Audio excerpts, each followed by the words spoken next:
The first alarm pierced through the Galactic Academy's halls at 0347 hours local time. Professor Zeth Ka's advanced xenobiology class had been studying the behavioral patterns of apex predators from various worlds when the containment breach occurred.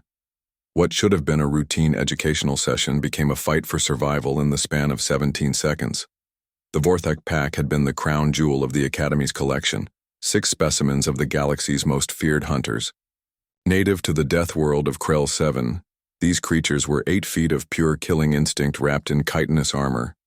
Their forearms ended in razor-sharp claws capable of slicing through starship hull plating, and their compound eyes could track 37 different prey signatures simultaneously. When the containment field flickered and died, chaos erupted. The 23 students in the amphitheater-style classroom represented 11 different species from across the Confederation. The Zelani twins, with their crystalline exoskeletons, immediately began broadcasting distress harmonics that only made the Vorthak more aggressive. The lone Keth student attempted to phase shift to safety but succeeded only in wedging himself halfway through a wall. The Drakmori delegation, trained warriors from a martial culture, froze in evolutionary terror as their predator recognition instincts overwhelmed their combat training. In the center of this pandemonium stood Marcus Chen, the only human in the class. While his classmates scattered, screamed, or desperately tried to activate personal shields, Marcus remained perfectly still.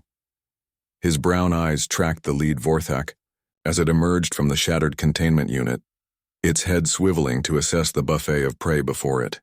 The creature's gaze settled on the easiest targets first, the panic-broadcasting Zelani twins. It lowered its body into a hunting crouch, preparing to pounce. "Hey!" Marcus's voice cut through the chaos like a blade.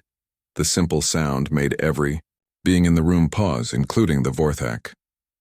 For a moment that stretched like eternity, predator and human regarded each other. Then Marcus did something that defied every survival instinct of every species present. He stepped forward. The lead Vorthak cocked its head, confused. In its evolutionary experience, prey didn't advance. Prey ran, hid, or submitted. This strange, soft creature with no natural weapons or armor was walking directly toward it. "That's right," Marcus said, his voice steady and low. "Look at me, I'm right here." Another step.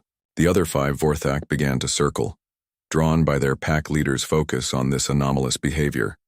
Their claws clicked against the polished floor in an eerily rhythmic pattern.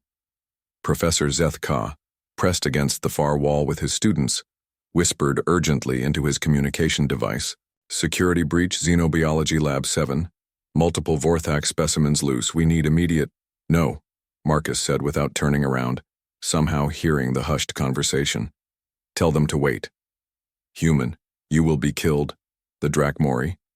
Student Kevlar hissed from behind an overturned desk. Marcus smiled, an expression that showed his teeth. The Vorthak leader took an involuntary step back. "You know what the fascinating thing about humans is?" Marcus continued, still addressing the creatures that were now forming a complete circle around him. "We're not apex predators because we're the strongest, or the fastest, or have the best natural weapons." The lead Vorthak lunged. Marcus sidestepped, with fluid grace, his hand shooting out to strike the creature's joint cluster at the base of its primary arms. The Vorthak stumbled, more surprised than injured, but the message was clear. This prey could fight back. "We became apex predators," Marcus continued as if nothing had happened, "because we're the most persistent. We don't give up. Ever." 2 more Vorthak attacked simultaneously from different angles. Marcus dropped low, swept the legs of one while grabbing the arm of another, using the creature's own momentum to send it crashing into a bank of holographic displays. "On Earth," he said, breathing only slightly harder, "our ancestors hunted mammoths with pointed sticks. They ran down horses until the animals collapsed from exhaustion. They looked at creatures that could kill them with a single swipe and said, 'I'm going to eat that.'" The classroom had gone completely silent except for the clicking of claws and the soft sound of Marcus's breathing. His classmates watched in stunned disbelief as he continued to dodge and counter each attack with minimal effort. "But you want to know the real secret?" Marcus asked as he caught the lead Vorthak's primary claw in his bare hand, stopping its strike inches from his face.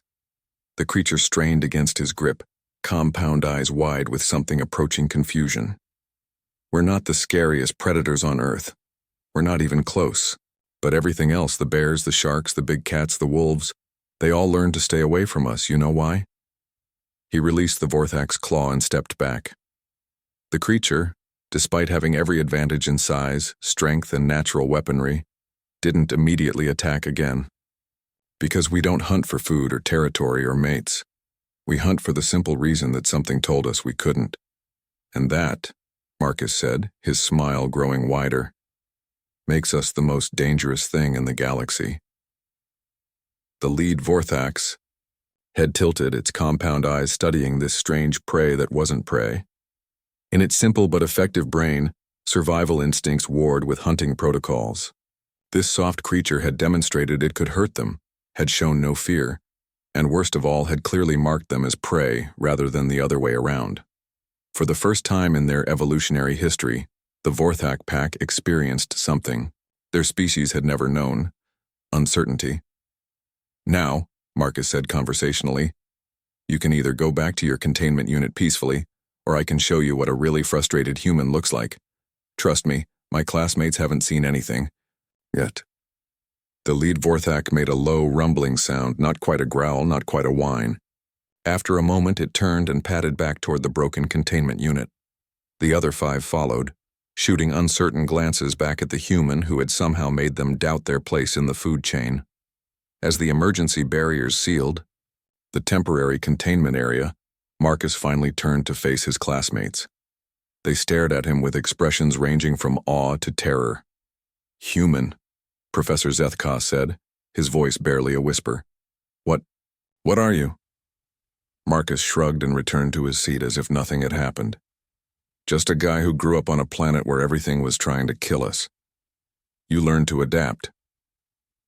As the security teams finally arrived and the all-clear was given, the other students couldn't stop staring at Marcus. They had thought they understood what humans were. Soft, weak, poorly adapted creatures who had somehow stumbled into space travel through sheer luck. They were beginning to realize they had been very, very wrong. Later, in the reports filed about the incident, the official record would state that the containment breach was resolved through unprecedented interspecies behavioral dynamics. The unofficial truth, whispered in dormitories and mess halls across the academy, was simpler. When the predators came, only the humans stood calm. And somehow that made all the difference.